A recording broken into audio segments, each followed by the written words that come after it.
In the riveting previous installment, we bore witness to an extraordinary turn of events, as the captains unflinchingly brought forth a Dohyan named Cadet, poised to confront and decisively deal with the enigmatic WoonHwi.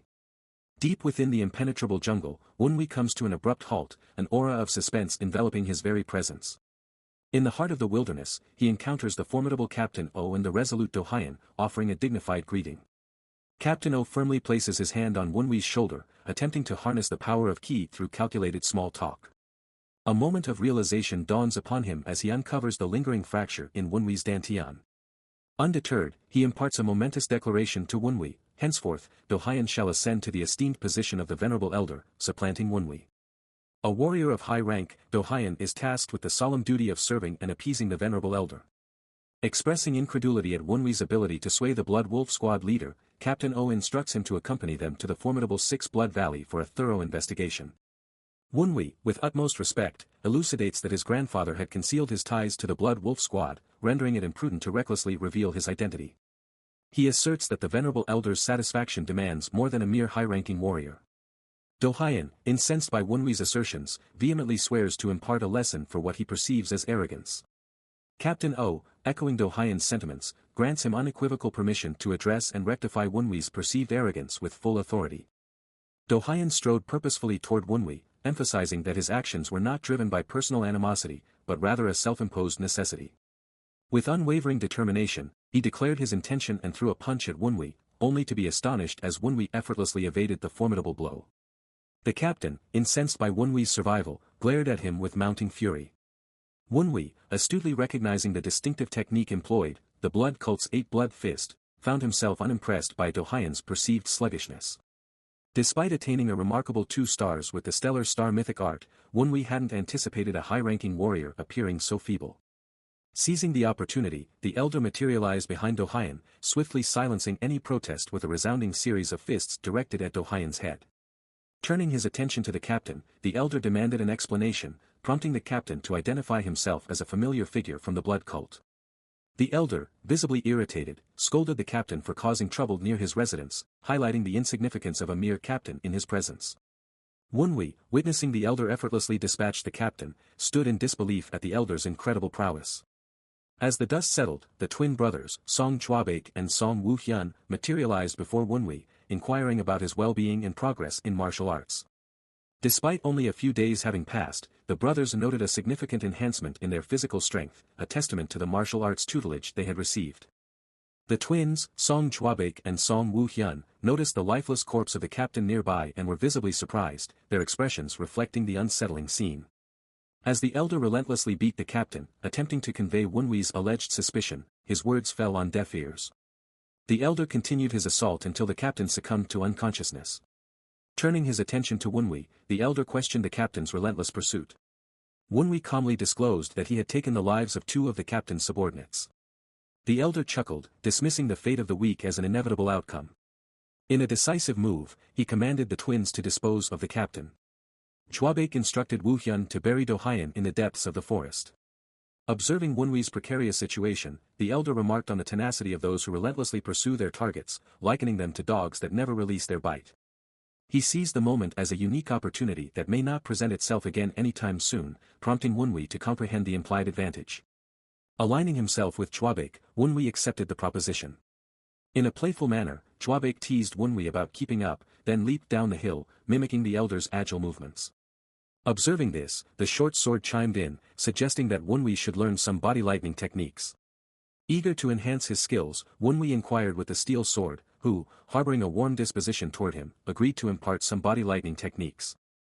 The short sword, irritated by the steel sword's favoritism towards WoonHwi, decided to teach the steel sword a lesson. Sensing the tension, WoonHwi hastened along the path, concerned about whether Chwabake had fully grasped the elder's orders. Upon reaching the cliff's bottom, WoonHwi discovered Chwabake holding the captain's leg, and with an air of amusement, Chwabake explained that he was merely following the elder's indirect instructions. Believing that breaking the captain's leg would be a clean way to force his retirement. WoonHwi, drawing his steel sword, asserted that Chwabake had misunderstood something crucial. He questioned whether Chwabake truly believed the elder would stop at just breaking the captain's legs. Chwabake, nervously responding, asked if WoonHwi intended to kill the captain. Before WoonHwi could answer, a sudden kick connected with Chwabake's face, sending him sprawling through the air. As WoonHwi turned to witness the unexpected assailant, it was none other than the captain, who had risen with a menacing smile.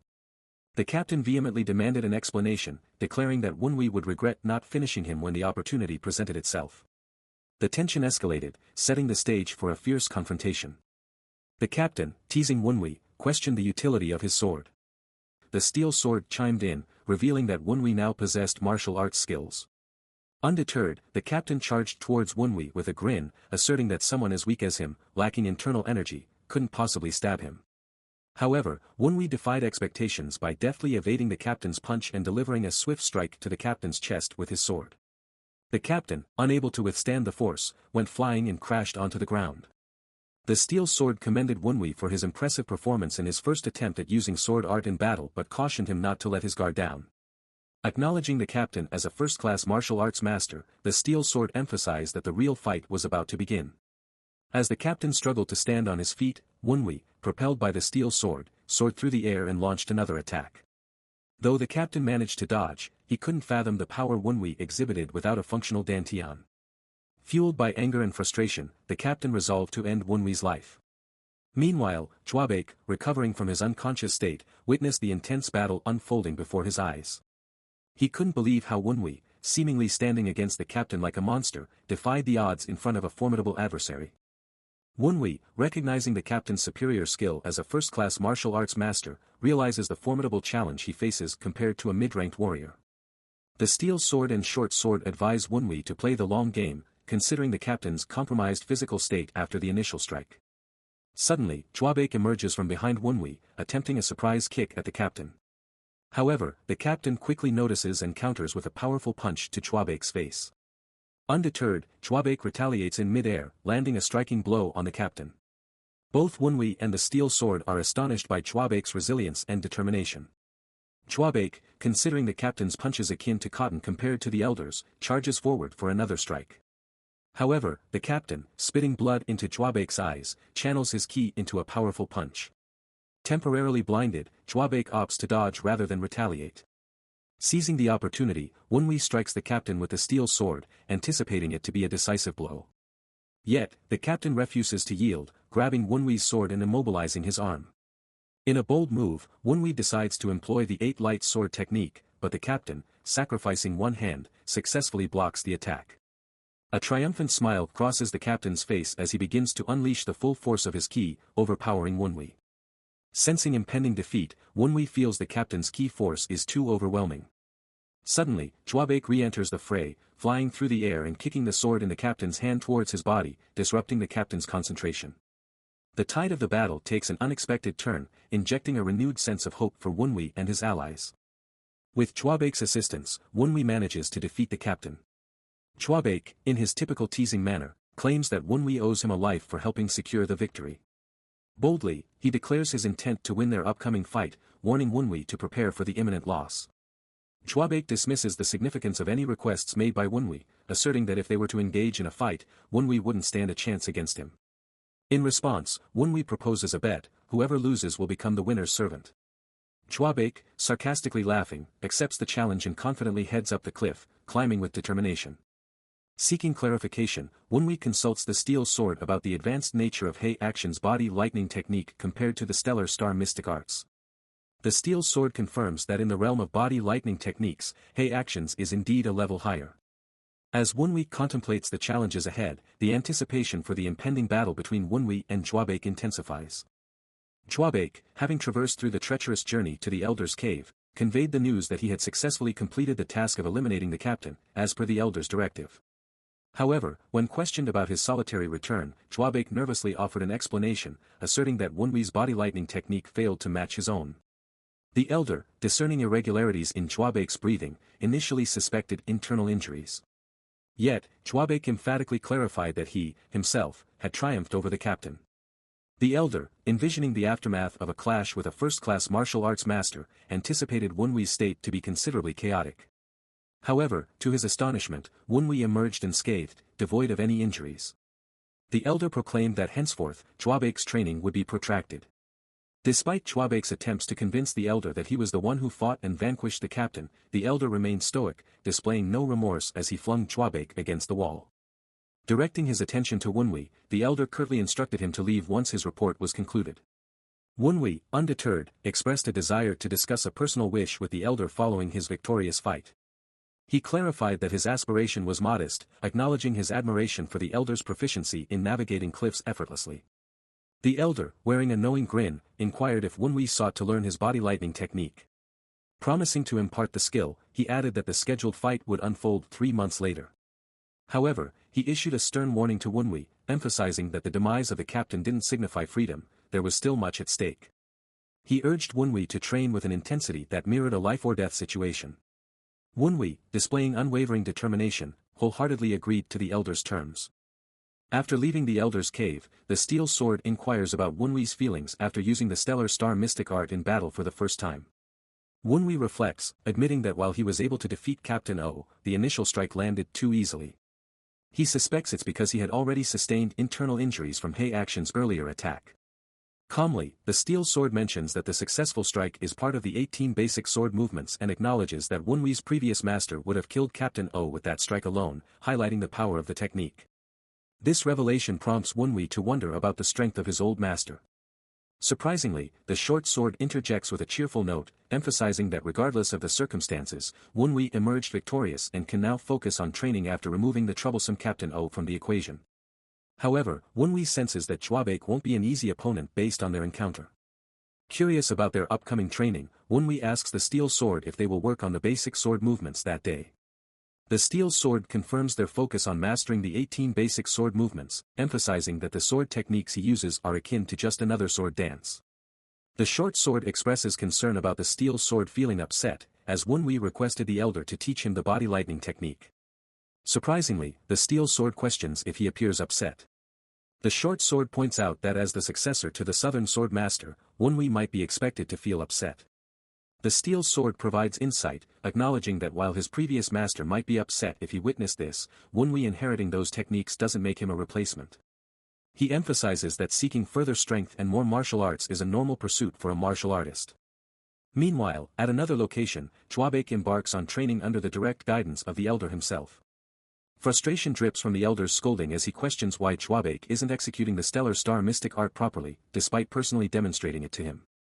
Chwabek, daringly, questions the necessity of mastering the technique, particularly given that his opponent is son WoonHwi. In response, the elder sharply strikes Chwabek's face with a wooden stick, questioning whether he learned anything from the earlier day's fight. Emphasizing that WoonHwi, training alone with just 2 secret martial arts manuals, emerged without internal injuries after the clash with Captain O, the elder's words shocked Chwabek, who had witnessed WoonHwi being repeatedly struck by Captain O. Pointing directly at Chwabek, the elder issues a stern warning, challenging him to know better since he observed the fight up close. He questions whether Chwabek underestimated WoonHwi to the point where he can't accurately assess his capabilities. Frustrated by the constant comparison to WoonHwi, Chwabek resolutely decides that he will ensure his victory in the impending fight. He boldly requests the elder to demonstrate the technique once more. Laughing aloud, the elder challenges Chwabek's resolve, insisting that actions speak louder than words. The intense training continues, and after a considerable period, the elder declares that he's done with the initial technique and will now begin teaching Chwabek another one. Chwabek, taken aback, wonders if the elder genuinely means that technique and has already chosen him as his apprentice. However, the elder abruptly kicks him, stating he has not become his apprentice. In the midst of this, Blood Commander Gu Sangwung arrives, greeting the elder and inquiring about Captain O and his cadet. Annoyed, the elder dismisses any knowledge of their whereabouts.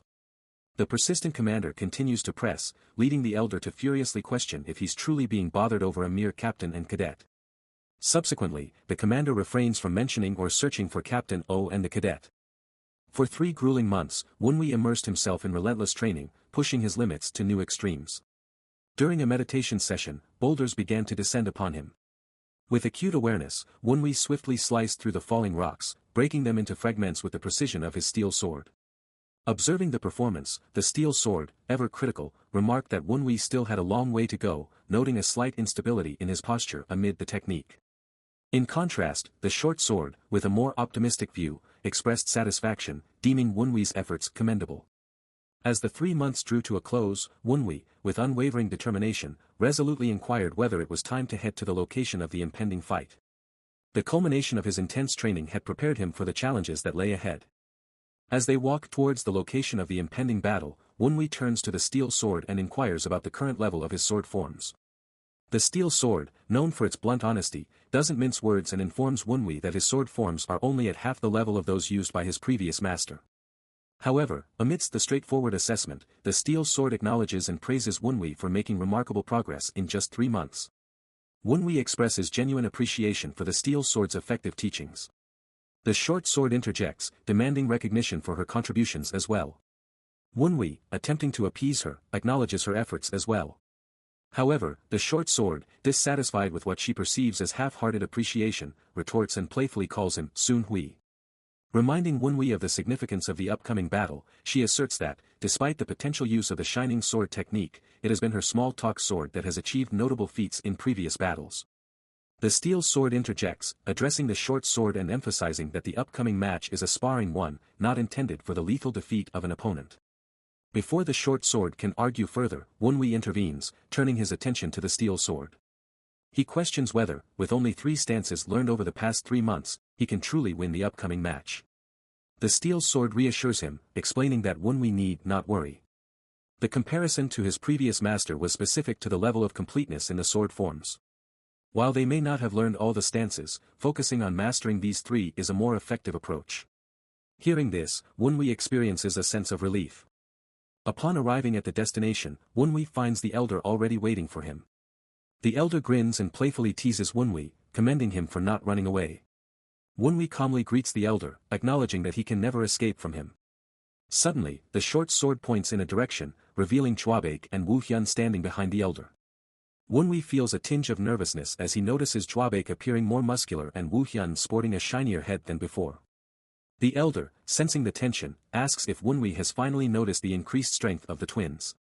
He proceeds to explain the rules of the upcoming battle, no surrenders, and the fight continues until one side is unable to continue.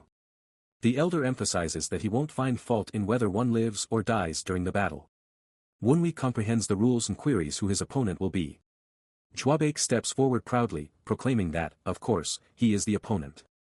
Observing WoonHwi's expressions, Chwabek questions what he's staring at and whether he thought it was fair for him to go barehanded while Chwabek gets to use a sword. WoonHwi grins in response, commenting on the appeal of Chwabek's gauntlet compared to his own rusty sword. He adds a playful remark, noting that even though the elder's personalized martial art, Black Steel Charging Fist, may enhance Chwabek's physical abilities, he supposes they need to ensure a fair battle. The banter sets the stage for the impending clash between WoonHwi and Chwabek. The steel sword and short sword keenly observe WoonHwi's every move, detecting a subtle air of disdain even towards the esteemed elder's martial art. As WoonHwi's mockery reaches Chwabek's ears, an intense anger surges within him, prompting a ferocious charge towards WoonHwi. In the face of Chwabek's straightforward assault, WoonHwi, ever the strategic swordsman, coolly decides to exploit his advantage in distance. As Chwabek breaches WoonHwi's attack range, WoonHwi swiftly executes the first stance of the Shining Star sword technique. Chwabek, displaying his resilience, expertly blocks the attack with his gauntlet. The elder, a connoisseur of martial arts, smiles in recognition of WoonHwi's use of the Tiger Fang spirit sword technique. In the midst of the intense confrontation, Chwabek seizes WoonHwi's hand, launching a barrage of punches at his face. Undeterred, WoonHwi deftly dodges each punch and retaliates with a powerful kick to Chwabek's face, propelling himself backward to maintain a strategic distance. However, Chwabek, displaying unwavering determination, manages to land a single blow on WoonHwi, sending him sprawling. Amidst Chwabek's confusion over the unorthodox use of feet by a swordsman, WoonHwi grins provocatively. He questions Chwabek about the noticeable difference in his inner ki from 3 months ago and slyly suggests the possibility of pill usage. Chwabek dismisses WoonHwi's theory, attributing the change solely to his mastery of the elder's martial arts. WoonHwi, perceptive to Chwabek's deceitful demeanor, understands the truth reflected in his eyes. Despite the acknowledgement of Chwabek's future prowess in the blood cult, WoonHwi, realizing his initial misjudgment and disadvantage, resolves to unleash his full strength. Suddenly, with a swift strike, WoonHwi catches Chwabek off guard, leaving the elder and even Chwabek himself bewildered. WoonHwi's flawless attack unexpectedly turns the tables, leaving everyone astounded and the elder's expressions visibly hardening. WoonHwi's prowess has defied all predictions, showcasing a mastery that no one foresaw.